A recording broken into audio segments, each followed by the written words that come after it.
خاوتي خواتاتي اهلا وسهلا مرحبا بكم يا جماعة الخير مساء الخير عليكم مازال فلمون والسلام عليكم. J'espère que vous allez bien, j'espère que vous vous portez bien. Quand nous parlons des Algériens de l'étranger, nous avons malheureusement toujours tendance à parler que des Algériens de France.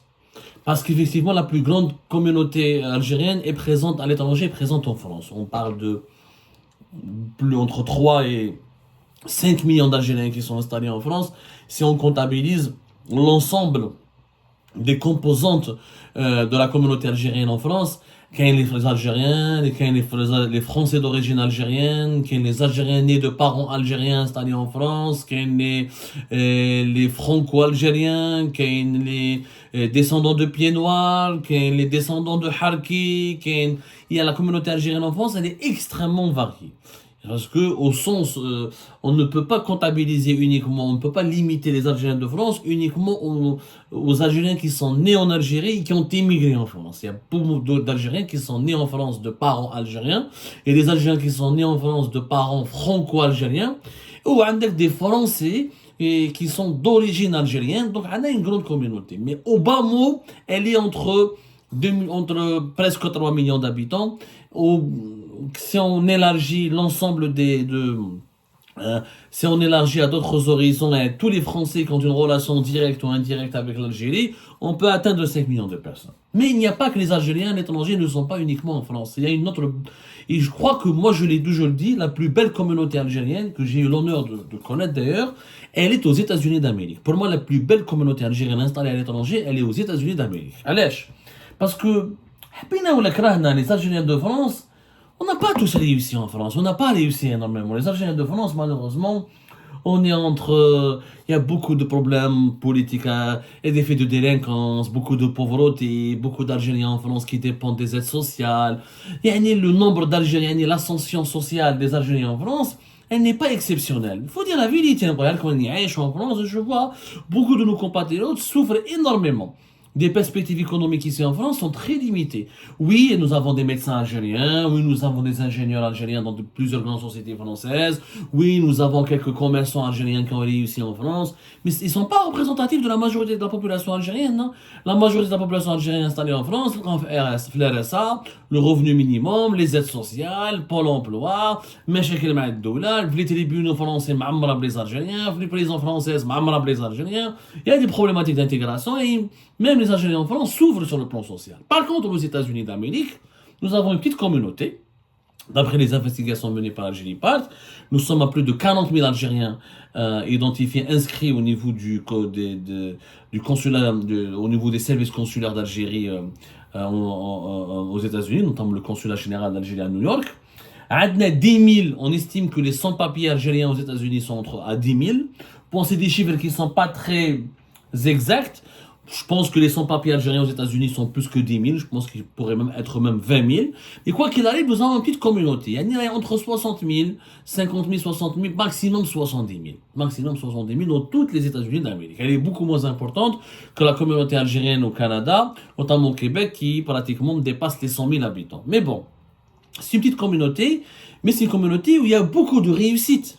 Les Algériens des États-Unis d'Amérique, contrairement aux Algériens de France, tel cas, sur la Californie, moi je les ai vus, bébé, la Californie. Ils sont dans la Silicon Valley, il y a des grands exemples de réussite, il y a des hommes d'affaires, ils travaillent dans les grosses multinationales américaines, il y a vraiment beaucoup d'exemples de réussite d'Algériens aux États-Unis d'Amérique.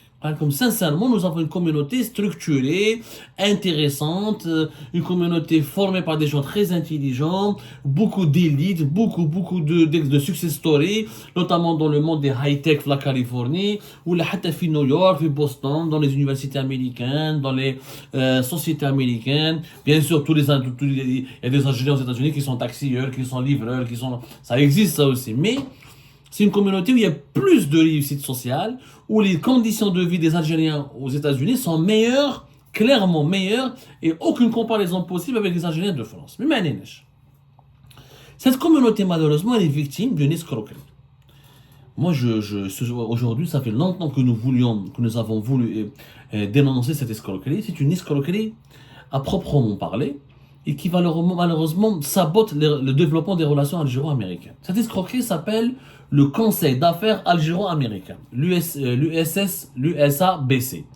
Le conseil d'affaires algéro-américain, il est dirigé depuis 2005 par un monsieur qui s'appelle Smail Cheikhoun, qui n'a strictement rien à voir avec le monde des business, qui n'a strictement rien à voir avec la réussite ou le mérite, la méritocratie, ou la réussite, l'ascension sociale, la réussite personnelle. C'est quelqu'un d'extrêmement modeste au niveau de ses capacités intellectuelles, comme au niveau de ses capacités managériales. Il n'a jamais été un grand manager, ni un homme d'affaires, ni un chef d'entreprise, ni un ingénieur, ni un scientifique, il ne reflète pas du tout le dynamisme, le génie de la communauté algérienne aux États-Unis. Le conseil d'affaires algéro-américain, il existe officiellement depuis 2002. Il est dirigé par Smail Cheikhoun depuis 2005. Nous sommes maintenant en 2024, c'est toujours le même président. Il n'a jamais rien rapporté comme valeur ajoutée ou comme projet intéressant aux relations algéro-américaines. Les relations algéro-américaines, les échanges économiques entre les deux pays sont estimés à plus de 3 milliards de dollars par an. La majorité des compagnies pétrolières et la majorité des compagnies américaines présentes en Algérie sont présentes dans le secteur des hydrocarbures, dans le secteur du pétrole, Anadarko, Halliburton, KBR, etc. Très peu d'investissements américains hors hydrocarbures, très peu. Au point où les marques américaines sont beaucoup de célèbres marques américaines, quand elles rentrent en Algérie, elles ne rentrent jamais directement depuis les États-Unis d'Amérique. Coca-Cola sont présentes en Algérie à travers une société espagnole. KFC, il s'est présenté, il s'est implanté en Algérie. Il a eu beaucoup de mésaventures, on l'a bien vu le mois dernier.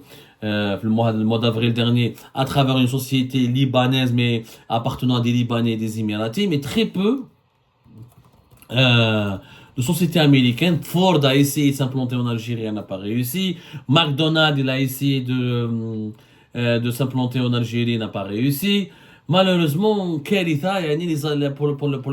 les États-Unis, l'Algérie, elle est réduite uniquement à un puits de pétrole et à un champ de gaz. Et justement, le conseil d'affaires algéro-américain avait pour objectif, normalement, de booster, de développer les relations algéro-américaines qui ont un potentiel extraordinaire. Parce que les relations politiques entre les États-Unis et l'Algérie ont toujours été excellentes. L'Algérie est respectée aux États-Unis, elle est connue, la Maison-Blanche. L'Algérie a joué un rôle important auprès des États-Unis dans la crise des otages américains en Iran. L'Algérie, elle est considérée comme un pays pivot dans la région d'Afrique du Nord et le Maghreb. Il y a un dialogue sécuritaire important entre les deux pays. Il y a une coopération importante dans la lutte contre le terrorisme. Il y a des échanges francs et directs. Et les États-Unis respectent beaucoup l'Algérie. L'Algérie, malheureusement, c'est un pays largement méconnu auprès des Américains lambda, de la population américaine, mais l'Algérie auprès des dirigeants, des décideurs américains à la Maison-Blanche, c'est un pays connu et respecté, considéré comme un pays important. Mais malheureusement, le potentiel, il est là. Mais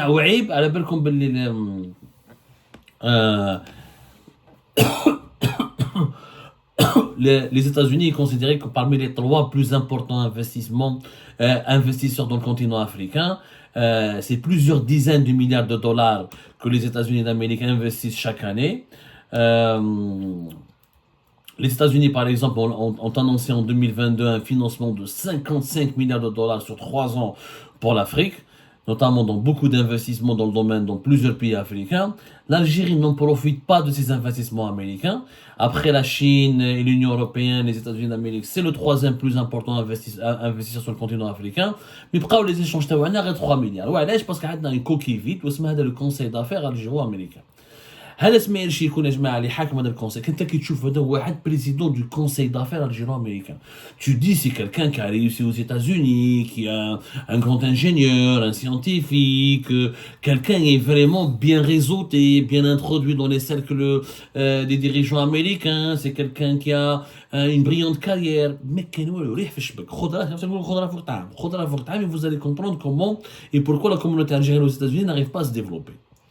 Bien sûr, le conseil d'affaires algéro-américain existe. Il y a un tissu de plusieurs dizaines de sociétés, d'associations de la société civile, notamment des associations de la communauté kabyle et berbère, Et de défense, de promotion de la culture et de la langue berbère, c'est des associations culturelles et linguistiques, etc.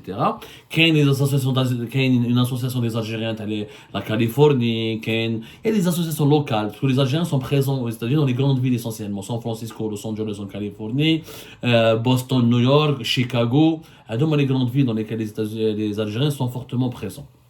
Il y a un tissu d'associations locales, mais l'institution qui est censée permettre à l'Algérie de profiter de sa diaspora aux États-Unis, de profiter de l'expertise, de la puissance américaine, c'est le Conseil d'affaires algéro-américain qui est censé accompagner les Américains qui veulent investir en Algérie, développer les relations bilatérales avec l'Algérie, attirer le plus grand nombre des investisseurs américains en Algérie.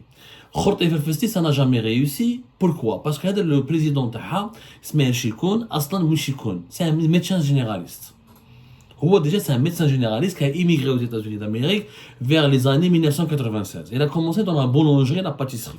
Il a acheté dans une ville qui s'appelle Berkeley en Californie, qui est pas très loin de San Francisco, une boulangerie et pâtisserie qui s'appelle la Tour Eiffel. Il a bien la pâtisserie, les croissants, etc. Il a abandonné cette activité, il a travaillé dans une agence de voyage. Ensuite, il a milité dans les associations algériennes créées en Californie. Ensuite, il y avait un ambassadeur algérien à l'époque très connu, les maîtres Allah yarhamou, Driss El Jazairi, qui est l'un des plus descendants de l'émir Abdelkader et qui était ambassadeur aux États-Unis d'Amérique. Il est mort récemment, il est mort en 2020, c'est ça? Oui, en 2020. Je crois qu'il est mort en 2020, voilà, il est mort à l'âge de 88 ans en 2020. C'était un grand bonhomme, il était représentant de l'Algérie à l'ONU à Genève. Ensuite, il était ambassadeur d'Algérie aux États-Unis au début du mandat de Abdelaziz Bouteflika. C'est quelqu'un d'extrêmement connu. Et c'est lui qui a permis à Ismaël Chikhoun de présider. Je ne sais pas comment il a fait. Il l'a dragué. C'est une longue histoire. De toute façon, on va faire un feuilleton sur cette coquille vide qu'on appelle le Conseil algéro-américain, parce que ça doit absolument changer en extrême urgence. Au regard de la paralysie, de l'immobilisme de cette institution totalement inutile. Donc, 2005, il le dirige. Boulanger, médecin généraliste. En Algérie, il a travaillé pour la DGSN. Aux États-Unis d'Amérique, il a fait juste une expérience. Il y a des gens beaucoup plus brillants que lui. Avec tout le respect que j'ai pour lui, M. Ismaël Chikhoun, mais j'ai pas de problème avec lui. J'ai pas de problème personnel. Sauf qu'il est vraiment un profil faible. Aux États-Unis, on a des grands médecins, on a des ingénieurs, on a des hommes d'affaires, on a des chefs d'entreprise, on a des personnalités extrêmement importantes. Mais vraiment extrêmement importantes. Il y a des manèges, il y a beaucoup de personnalités qui auraient pu jouer le rôle de président d'une institution si importante qui est le Conseil d'affaires algéro-américain. Bon, maintenant il va fêter ses 10 ans l'année prochaine. 10 ans à la tête du Conseil algéro-américain. Donnez-moi un seul investissement qui a été concrétisé par ce Conseil d'affaires algéro-américain. Une seule action concrète. Oui. Déjà, toute sa vie, il était Ismaël Chikhoun, il a essayé de... À chaque fois qu'il y a une initiative qui parle de la diaspora algérienne, il essaie de se greffer là-dessus. En 2002, par exemple, il y avait l'association AIDA, qui a été créée par l'homme d'affaires Rahim. AIDA, l'association algérienne, l'association internationale de la diaspora algérienne, qu'au début des années 2000, on a voulu la mettre en place. Et ensuite, ils ont voulu, ça n'a pas marché, peu importe. Ça n'a pas marché, peu importe. Donc, en tout cas, il y a récemment le Conseil mondial de la diaspora algérienne, Karim Zeribi, qui a fait beaucoup de polémiques en raison de ses relations supposées avec le régime algérien, ou de son passé judiciaire en France, de ses problèmes avec les autorités françaises. Il a été contacté lui aussi par Ismaël Chikhoun pour essayer d'intégrer cette initiative. Donc, M. Chikhoun s'intéresse à énormément d'initiatives et d'activités de la diaspora algérienne, mais son bilan à lui, il est catastrophique. Le plus grand, le symbole de la faillite d'ailleurs du Conseil algéro-américain, c'est le fameux projet américain Al-Bayt, qui a été une escroquerie. Alors, M. Ismaël Chikhoun, en 2015-2016, ils ont fait croire aux autorités algériennes qu'il y a un groupe américain important qui veut venir créer une grande ferme Al-Bayt. Ça a été annoncé depuis fin 2016 et en 2019, le scandale éclate. D'ailleurs, c'est Algérie Part qui l'a fait éclater. Vous pouvez lire notre article du 22 mars 2019, le méga projet agricole algéro-américain d'Ol-Bayed, une fumisterie. C'est une fumisterie parce que le départ, on a fait croire aux Algériens qu'il y aura des investisseurs américains qui ont voulu venir pour créer une méga ferme dans la région de Brizina, et les annonces parlaient d'une ferme qui devait produire 7200 de blé dur, 7600 tonnes de fourrage, 7700 tonnes d'orge et 17 800 tonnes d'ensilage de maïs et 24 200 tonnes de pommes de terre. C'était M. Smaïl Chikhoun lui-même qui a annoncé ces chiffres dans les médias algériens, notamment la radio algérienne, etc., en 2016 et en 2017. L'objectif était de créer une grande ferme où les Américains allaient la gérer, une ferme de 25 000 hectares, avec 5 000 hectares réservés à l'élevage de vaches laitières et à d'autres bovins. Beau grand projet c'était un investissement qui devait coûter plus de 600 millions de dollars à l'époque. Le problème, c'est que le projet est resté, que de l'encre sur un papier. Il n'a jamais été concrétisé. Et pourtant, Nasmir Chikhoun, il passait son temps à ramener des délégations d'Américains, où il à la radio, où il est reçu par les ministres, il est reçu par le gouvernement, ou peut-être, en 2019, rien n'a été fait. Quand on s'est intéressé à ce dossier, finalement, une société américaine a été créée, effectivement, mais elle a été nouvellement créée, elle a avec $500 de capital, pour gérer le projet de Brizina. Il n'y a aucune multinationale américaine derrière ce projet. Elle n'a aucune expérience. La société qui a été créée à l'époque, entre 2016 et 2017, elle n'a même pas des capitaux. Il n'y a pas des investisseurs réellement importants avec elle. Aucune étude sérieuse n'a été d'ailleurs menée par l'État algérien pour vérifier les annonces qui ont été faites par la délégation américaine qui sont venus en Algérie. Les Américains, les Kanouidjou, les Djaou au niveau sur le site Al-Bayed n'étaient pas vraiment ni des grands investisseurs, ni des personnes spécialisées dans les grands projets agricoles. D'ailleurs, il devait se faire avec un projet, avec un groupe privé algérien qui devait détenir 51%. Le groupe privé n'a jamais été réellement identifié. كارثة ما كان والو ما حتى حاجة ما ندارت mais vraiment حتى حاجة ما ندارت mais vraiment يعني c'était que des annonces وهادو toutes ces annonces تاع البروجي تاع البيض c'était Smaïl Chikhoun le même malgré le scandale تاع البيض malgré l'escroquerie de ce projet qui n'a abouti à rien qui n'a jamais été concrétisé. Mais elle, après le départ, après le Hirak, après la chute du régime de Bouteflika, M. Smaïl Chikhoun continue d'être l'invité du gouvernement algérien. Récemment, il a été invité en janvier, le 21 janvier 2024, il était à la radio algérienne, où il a parlé d'une nouvelle délégation dans le secteur de l'énergie, où des grandes sociétés américaines sont venues, où des sociétés algériennes, le ministre de l'énergie, Sonatrak, le créat à Kamel Moula. Il continue de parler, il continue de monopoliser la parole, il continue de monopoliser la représentativité des Algériens aux États-Unis ou là des sociétés américaines qui veulent investir en Algérie, alors que ce monsieur n'a absolument rien fait et rien rapporté. Bilan zéro.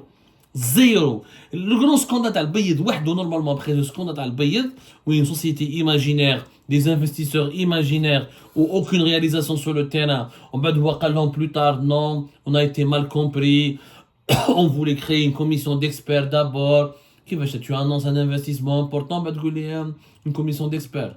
Alors pourquoi avoir annoncé, il continue d'annoncer à chaque fois.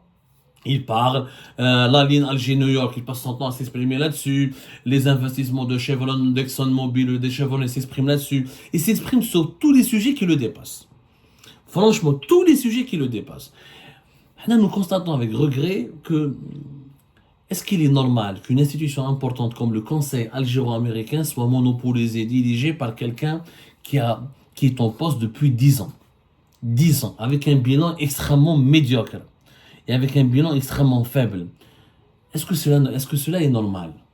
et comment les autorités algériennes continuent de le traiter comme un interlocuteur fiable, alors qu'il a déjà démontré ses échecs et qu'il a déjà un bilan extrêmement faible ou inexistant.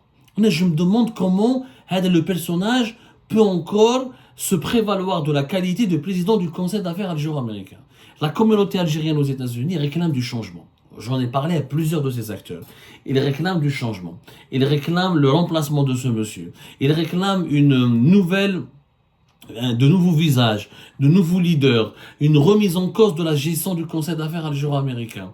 Ils réclament une meilleure représentativité. Nous avons une communauté brillante. Nous avons beaucoup d'universitaires, beaucoup de patrons, de chefs d'entreprise. Nous avons des ingénieurs. C'est la communauté algérienne installée à l'étranger la plus brillante et certainement la plus aisée. Parce qu'elle vit dans la grande puissance américaine, première puissance mondiale. Et nous avons beaucoup d'Algériens qui ont réussi aux États-Unis d'Amérique. C'est vraiment un foyer de talent. Et un réservoir de talent. Pourquoi ne pas trouver des gens plus intéressants, mieux formés, plus compétents? Pourquoi continuer à traiter avec M. Smaïl Chirhoun et à traiter avec le Conseil américain en dépit dans sa gestion, dans sa composition actuelle, alors qu'il a déjà démontré son échec? Moi, je ne comprends pas. Je ne comprends pas ce choix pour moi, c'est une escroquerie intellectuelle, ce Conseil d'affaires algéro-américain qui doit absolument changer. Nous allons faire une série d'enquêtes sur le Conseil algéro-américain. Nous allons d'ailleurs essayer de contacter, nous avons essayé de contacter M. Smaïl Chirhoun, on n'a pas réussi à le contacter. On a essayé de chercher ses coordonnées. On aimerait lui poser un certain nombre de questions pour qu'il rende des comptes. Parce qu'il faut rendre des comptes. Les investissements américains sont parmi les plus très importants en Afrique et l'Algérie ne récolte rien du tout. C'est qu'il y a bien un problème. Il y a bien un problème. Et ce problème doit être résolu. Il n'est plus question pour nous d'observer un silence complice face à cet échec, face à cette situation qui devient intenable et intolérable.